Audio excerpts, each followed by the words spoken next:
Alerte coronavirus. Pour vous protéger et protéger les autres, restez chez vous. Tout déplacement est interdit. Respectez 1 mètre de distance avec toute personne et appliquez systématiquement les gestes barrières.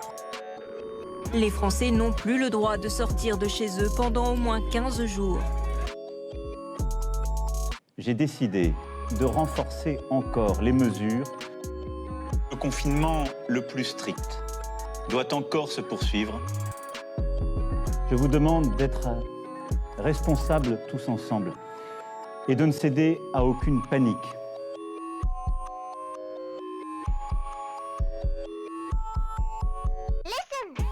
Bienvenue dans Réflexion confinée, le podcast qui garde une trace du confinement.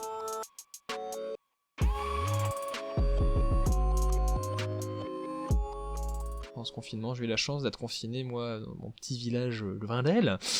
Et donc, ce qui était vraiment super, c'est qu'on est à côté de la rivière. Déjà, on a un balcon qui donne à côté, qui donne sur la rivière. Et on est juste à côté aussi de petites forêts, de petits trucs comme ça. Il y a la Charente qui passe, et donc c'était vraiment très chouette. La végétation a poussé, mais un truc monstrueux. Avant, on voyait à peu près l'autre côté de la rive. Là, maintenant, on voit que dalle. Donc, c'était assez impressionnant de voir cette évolution en végétal. Et puis même, le nombre d'animaux qu'on a vus, déjà les oiseaux, mais alors ça piaillait mais dans tous les sens. La mésange charbonnière, ça fait 30 grammes cette merde, mais alors qu'est-ce que ça gueule? Mais c'est fou. Et ouais, non, plein d'oiseaux assez cool, c'est chouette de voir toute cette faune et cette flore aussi se propager. Des ragondins, il y avait des bébés ragondins, c'était trop mignon. On a vu un couple de canards du début de leur vie jusqu'à ce qu'ils aient des enfants, quand ils se tchatchaient, qu'il y avait un autre mâle qui voulait pécho, mais au final l'autre a réussi, et puis ils ont eu 5 canetons. Trop mignon, voilà. C'est incroyable. Non mais la nature qui vit en fait, voilà, on n'a pas d'influence sur elle, au contraire même on la laisse plutôt tranquille. Le plus impressionnant moi c'est les oiseaux.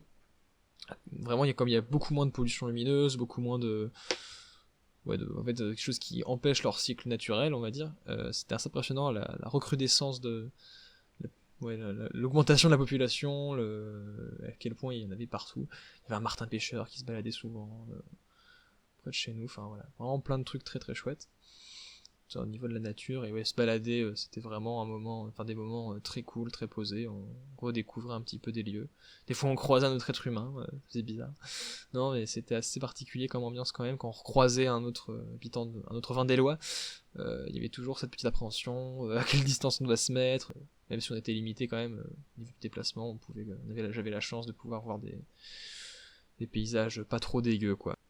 J'ai la chance d'avoir beaucoup d'instruments qui appartiennent à mon père et auxquels j'ai accès. Du coup, j'ai beaucoup joué, j'ai beaucoup essayé de m'améliorer, notamment à la basse et à la guitare pendant le confinement, et ça a été en fait une grosse pause. Et du coup, j'ai encore plus pu m'intéresser à plein de styles, de groupes différents, aussi musicaux, notamment que des gens du BTS m'avaient conseillé, et ça c'était vraiment très très chouette. J'avais une liste de groupes qu'on m'avait conseillé gigantesque, et j'ai pu enfin vraiment m'y atteler pour découvrir des choses fort sympathiques.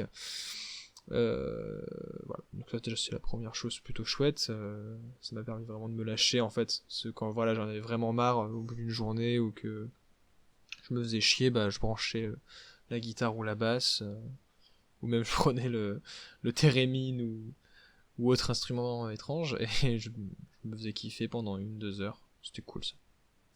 Donc la musique, ça peut faire du bien, même si on sait pas bien jouer. Et alors un autre truc aussi très très chouette pendant ce confinement, c'est que forcément au bout d'un moment on se fait chier, on remate les vieilles photos d'enfance, et il y a ce sentiment très étrange en fait, mais quand tu replonges dans ces vieilles photos, en plus c'est vieux, plus on arrive dans de l'analogique, dans des photos qui étaient développées dans des labos, etc. Donc c'est très drôle de retrouver cet objet en fait, cette matière de la photo d'époque. Et donc tu repenses, tu retrouves des morceaux de souvenirs qui viennent se recoller un petit peu comme ils peuvent avec l'aide des photos, et tu revis ces moments dans ta tête et tu te rends compte à quel point t'as changé, et aussi comment était ta vie. T'as l'impression aussi de voir toi plus jeune interagir avec beaucoup d'autres personnes qui étaient aussi plus jeunes. Et comme si t'étais quelqu'un d'extérieur, que c'était un autre personnage, une autre personne, et c'est très étrange comme sensation, mais c'est aussi très agréable et très... ça fait du bien de voir déjà qu'on a évolué quand même, en bien ou en mal, hein. Mais ouais, de voir l'évolution, de se remémorer ses souvenirs. Juste avant le confinement, j'ai eu une perte pas très cool dans la famille, et du coup ouais, ça a permis aussi ça d'un peu revivre ces moments-là dans la tête, de repenser à ces bons moments. Moi j'ai pas eu trop de problèmes en tout cas à faire le deuil de cette personne, mais pour différentes raisons, mais les photos en tout cas ça a permis aux autres membres de la famille en tout cas de le faire plus facilement et de se remémorer tous ces souvenirs grâce aux photos. C'était assez chouette en tout cas, de voir l'évolution de la maison dans laquelle je suis actuellement.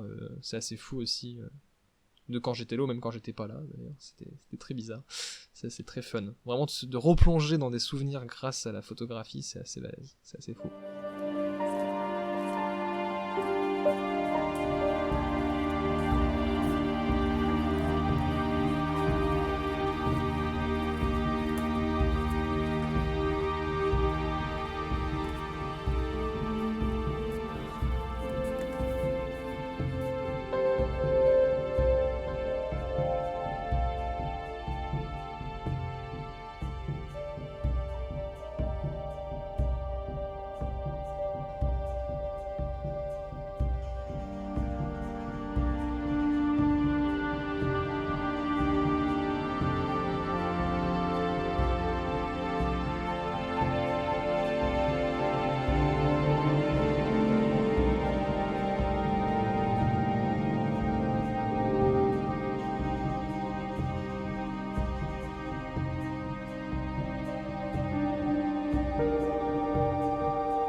Déjà, avant le confinement,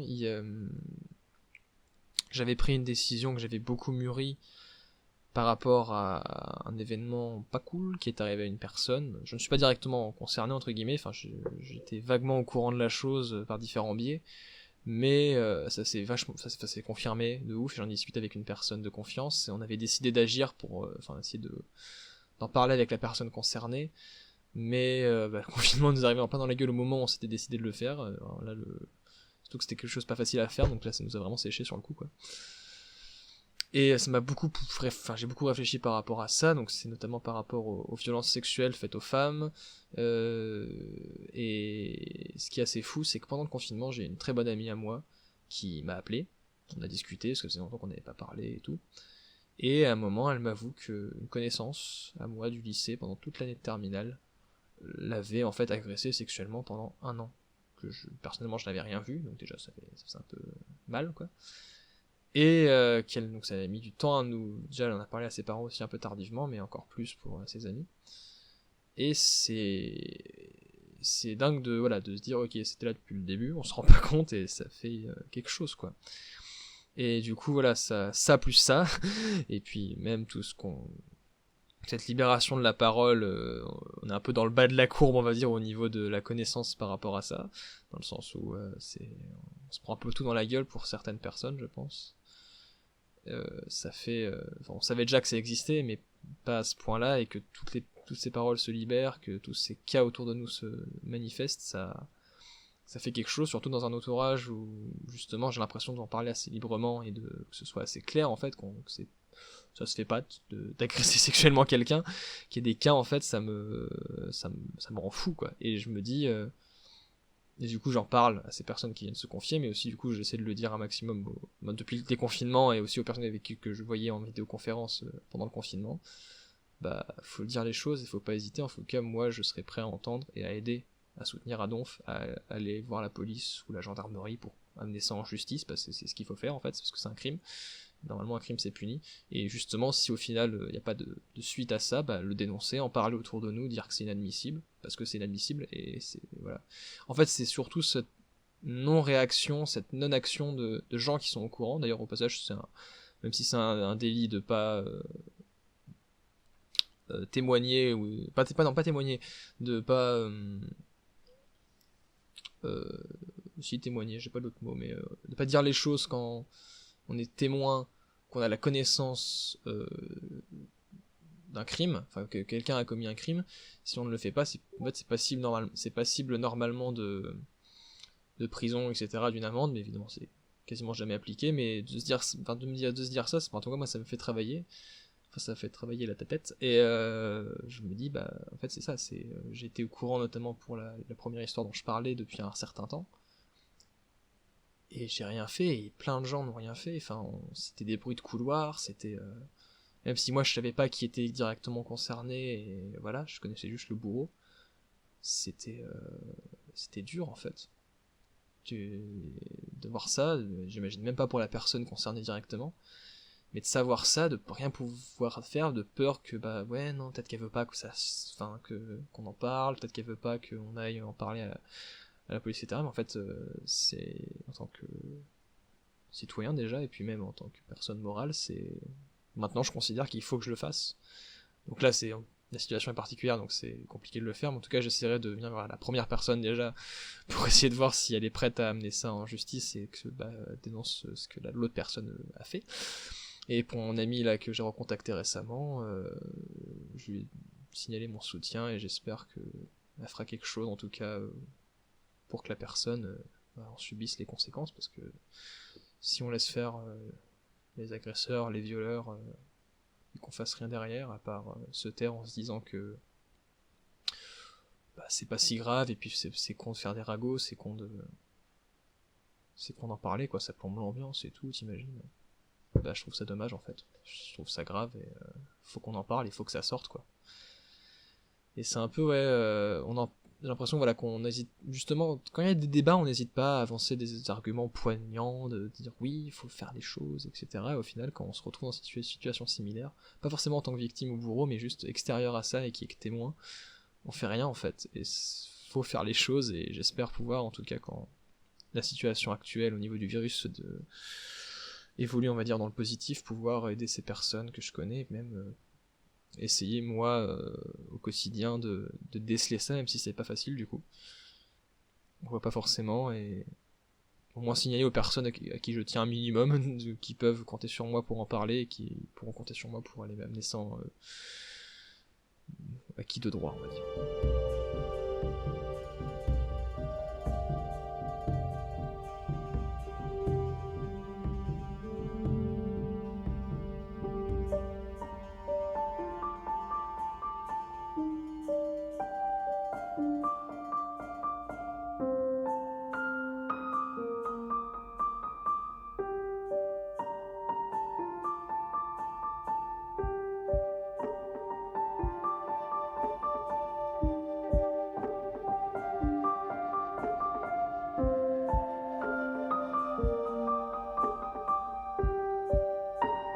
Et donc, ça m'a amené à une autre réflexion, c'est des trucs pas cool, c'est notamment, indirectement, alors ça va être un peu abrupt comme transition, mais à la surpopulation et à la parentalité. Dans le sens où on peut pas empêcher les gens de faire des enfants, en fait on est un peu programmé pour ça, entre guillemets, même s'il y a la sexualité, même s'il y a plein de choses.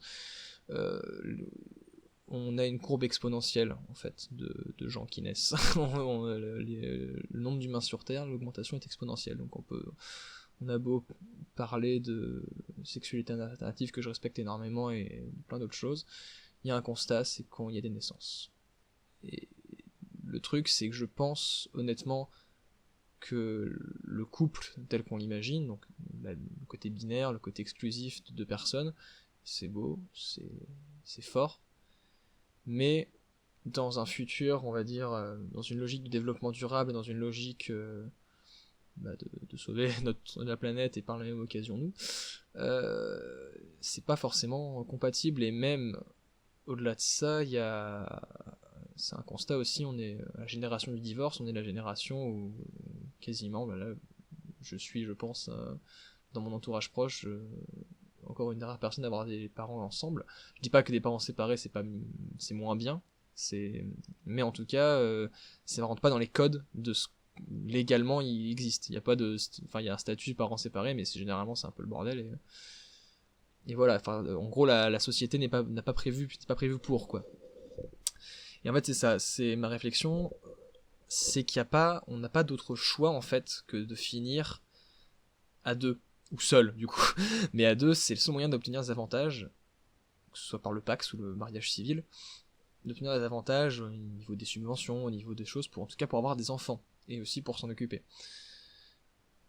Et donc, ma réflexion, c'est pourquoi on n'essaierait pas d'autres choses, en fait. Par exemple, on sait rien je sais plus du tout dans quel pays c'est, mais il y a des couples homosexuels qui ont une garde alternée d'enfants.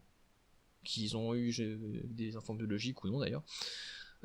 Pareil, au niveau de l'adoption, peut-être que pour, justement, un couple, c'est trop compliqué. Alors que si c'était une garde entre plusieurs couples, ou même juste entre différentes personnes qui vivent ensemble ou non, etc. Enfin, une réflexion sur la garde d'enfants alternative et aussi sur l'éducation alternative, parce que voilà, on a ce côté, même si maintenant c'est plus un papa et une maman, mais un papa et une maman, deux papas, deux mamans, pour n'oublier personne. Voilà, je pense moi personnellement que c'est possible d'autres modèles.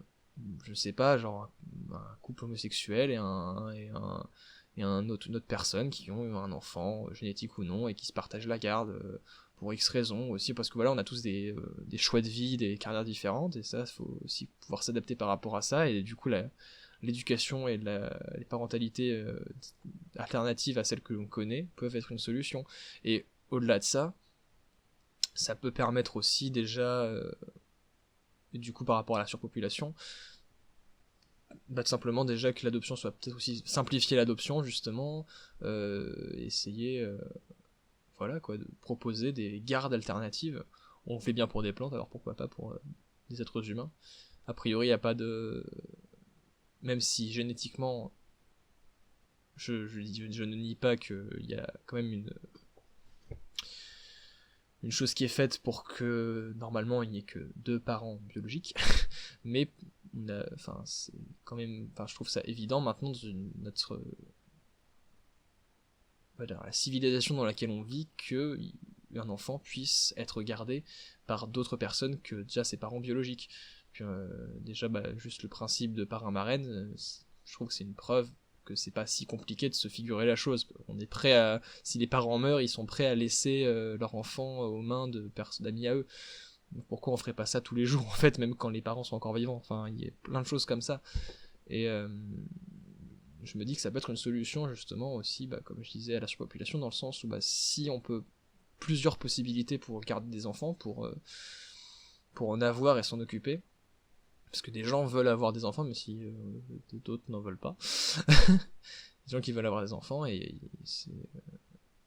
je pense que c'est une solution, en fait. Ça peut être une solution hyper intéressante, hyper enrichissante. Et voilà. Donc, réflexion sur les parentalités alternatives. Mais voilà, et oui, déjà, voilà, ça m'a beaucoup travaillé. Je me suis dit, oui, mais il faudrait faire des trucs comme ça pourrait être super chouette et tout. En mode...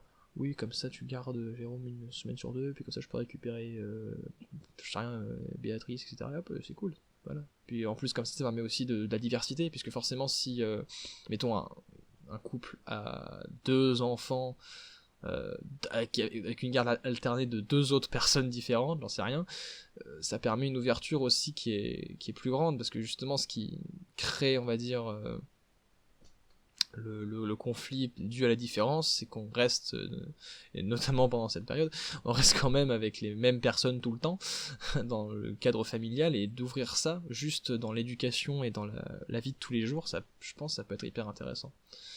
Après, je dis pas que j'ai une solution toute faite, ou bien au contraire, mais juste d'y réfléchir, d'y penser, car ça c'est un adage que je trouve très juste, que j'ai d'abord vu dans une conférence d'Irissa Berkane, et puis que j'ai vu plusieurs fois dans des articles qui conseillaient, des articles philosophiques, etc. C'est que chaque révolution sociale, ce que tu veux, elle passe par 3 étapes: ridicule, dangereux et évident. Il donne plein d'exemples ensuite: le droit de vote des femmes, le fait de porter 2 choses, une chaussure droite, une chaussure gauche, le fait que de torturer des gens c'est pas très bien, même si encore c'est pas très admis partout. Enfin voilà, plein d'exemples, même plus ancrés dans le réel, des choses pas ancrés dans le réel, pardon, plus des choses plus anodines. Voilà, c'est plus juste comme mot. Et voilà, et je me dis, mais justement, les parentalités alternatives, pourquoi pas les... j'en sais rien.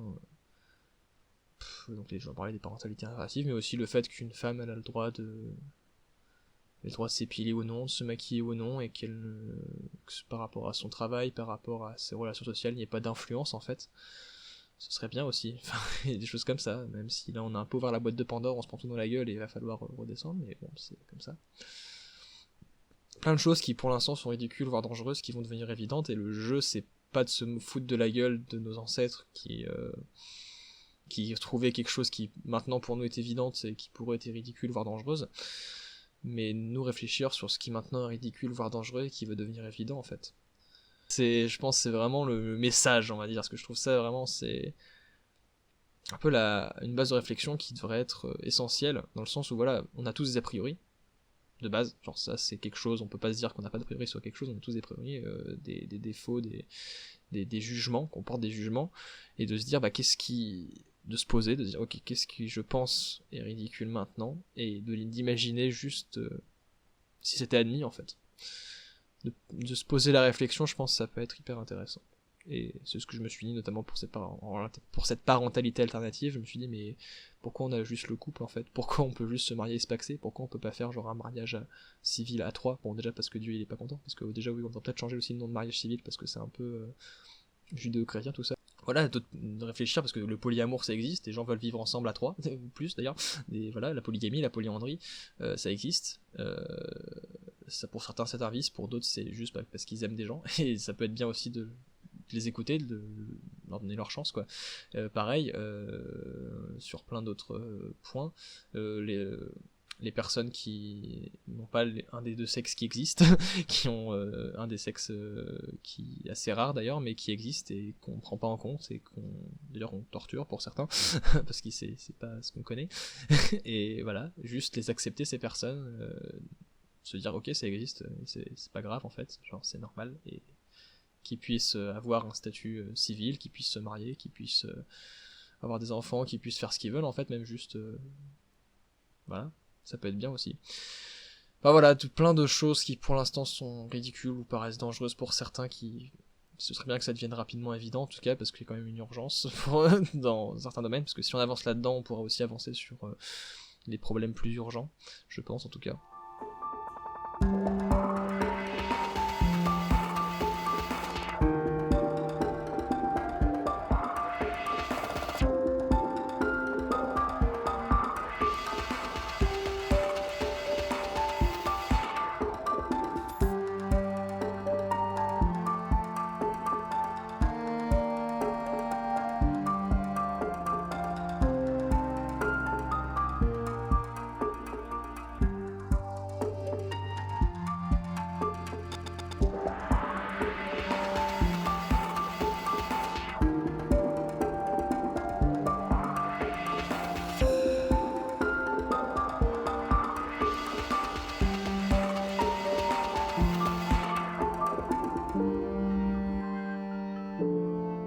Mais globalement aussi, c'est aussi un problème global, hein, d'écoute et de connaissance de l'autre en fait. Je pense aussi surtout.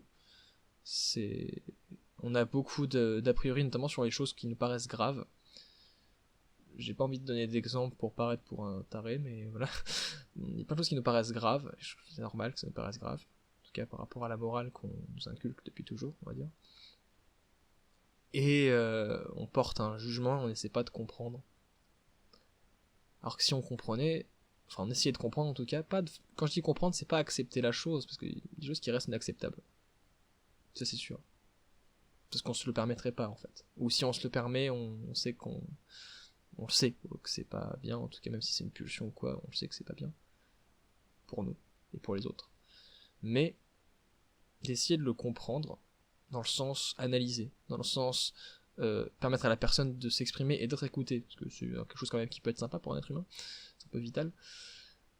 Voilà, ça permet d'être écouté, permettre d'être entendu, ça peut permettre aussi à nous après de pousser la réflexion, réfléchir à des solutions psychiatriques, etc., des solutions de médecine, des solutions, peu importe, mais des solutions, bah c'est juste un problème d'écoute et de connaissance, et de partir de là aussi, ça peut permettre aussi de faire avancer vachement les choses, plutôt que de rester sur des a priori, et des choses, on va dire, tranchées, des fois trop tranchées. Ça peut permettre de faire bouger pas mal, je pense, certaines choses, et voilà, j'essaie de prêcher un petit peu la bonne parole de la connaissance, c'est un peu bizarre, mais voilà, je pense que si j'ai un message par rapport au confinement dans les réflexions que j'ai eues et qui me paraissent essentielles, c'est de partir du principe que plein de choses qui nous paraissent bêtes, ridicules, voire même parfois dangereuses, peuvent devenir évidentes pour la population mondiale, pour tous les êtres humains sur Terre au bout d'un certain temps.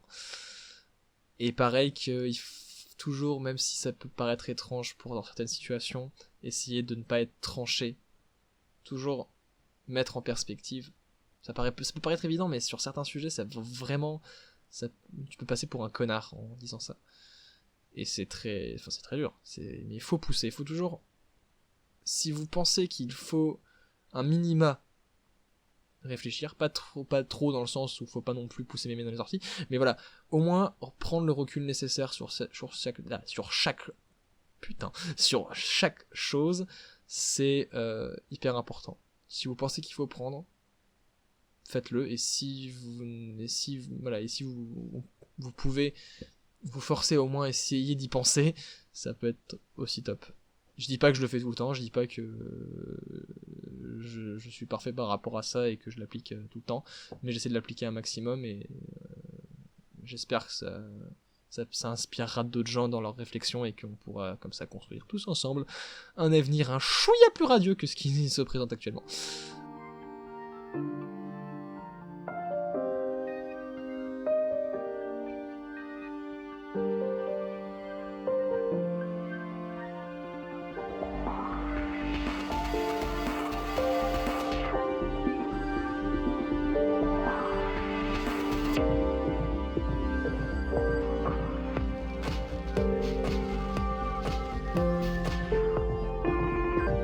Et sinon, tiens, je vais faire là comme ça peut être sympa. J'ai ma liste, les musiques dont je parlais tout à l'heure. Je vais t'en dire quelques-uns que j'ai bien kiffé dans ce que j'ai écouté.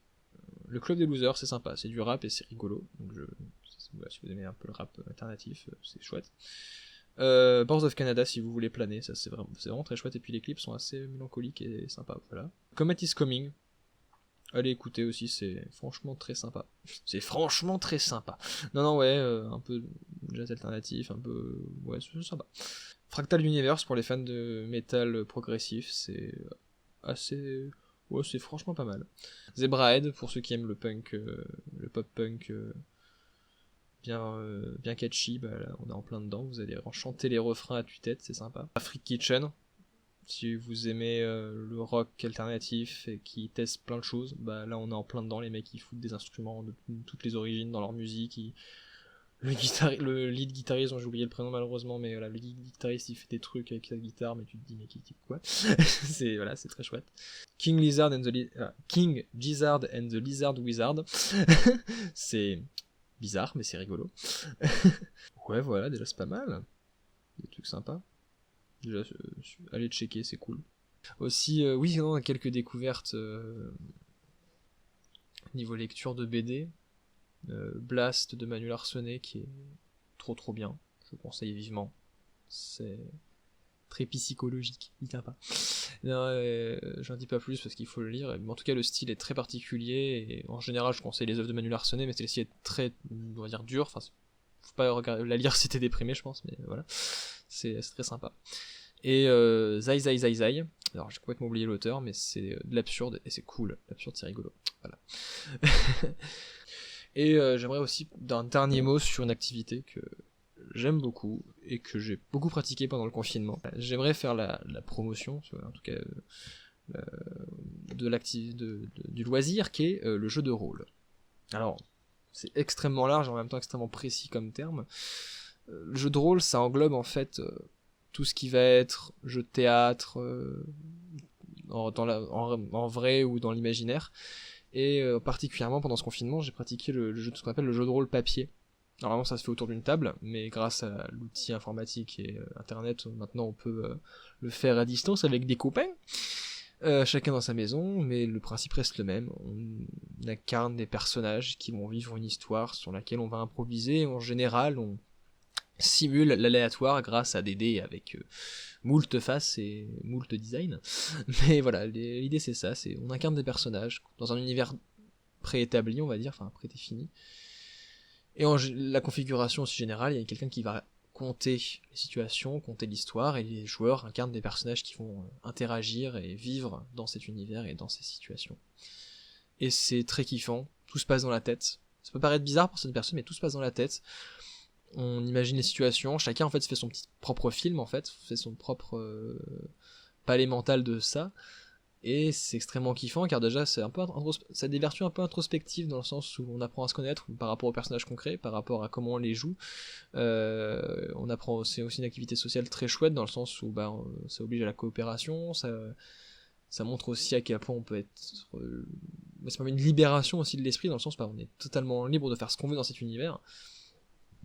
Même si forcément c'est réglé par les jets de dés qui simulent l'aléatoire et aussi les limites de l'univers, mais ça oblige à un effort mental que je trouve très intéressant et très...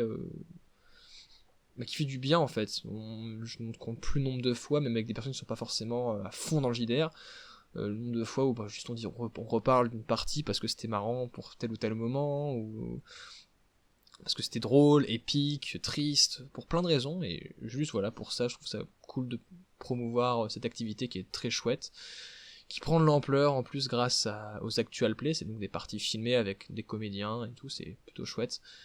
Et voilà, c'est une activité simple à mettre en place, qui demande très peu de matériel, juste un peu d'imagination et de volonté. Et très très chronophage par contre, c'est un peu le principal, enfin c'est la principale qualité, le principal défaut, c'est que c'est très chronophage, dans le sens où vous allez y passer des heures à kiffer vos races, mais vous voyez pas les heures passer, et ça c'est un peu dommage malheureusement, et c'est compliqué aussi de mettre en place pour réunir les joueurs, réunir les personnes autour d'une table. Là aussi l'outil informatique permet ça, de simplifier on va dire un petit peu ça, même si c'est quand même galère. Mais voilà, tout ça, le jeu de rôle c'est chouette, faites-en si vous avez envie d'essayer, n'hésitez pas parce que c'est pas compliqué à faire. Faut juste un peu de motivation et des bons copains.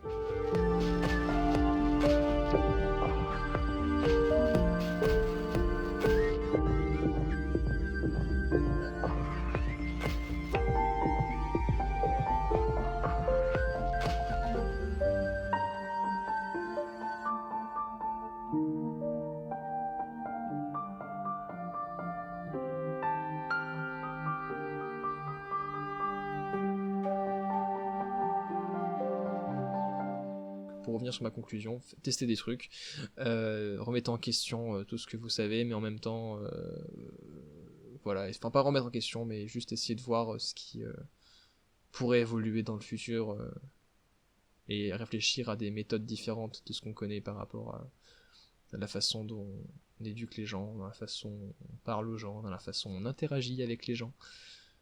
Proposer des choses, proposer des œuvres, j'en sais rien, des trucs, pour que ça change en fait, pour qu'on fasse bouger, parce que voilà, faut pas se dire que la vie c'est quelque chose de fixe, ça, par essence on est quelque chose qui est qui change en permanence, déjà parce que on vieillit, et aussi parce que notre corps en lui-même, nos cellules mutent, nos atomes se barrent, reviennent, par essence on est mouvant en fait, on n'est pas fixe. Et donc de se dire que tout est fixe, que les lois sont fixes, que les choses telles qu'on les connaît doivent rester telles qu'on les connaît, ça peut être bien, mais pas sur le long terme. Et donc réfléchir à ce qui va changer et à comment les changer, ça peut être une bonne base, quoi.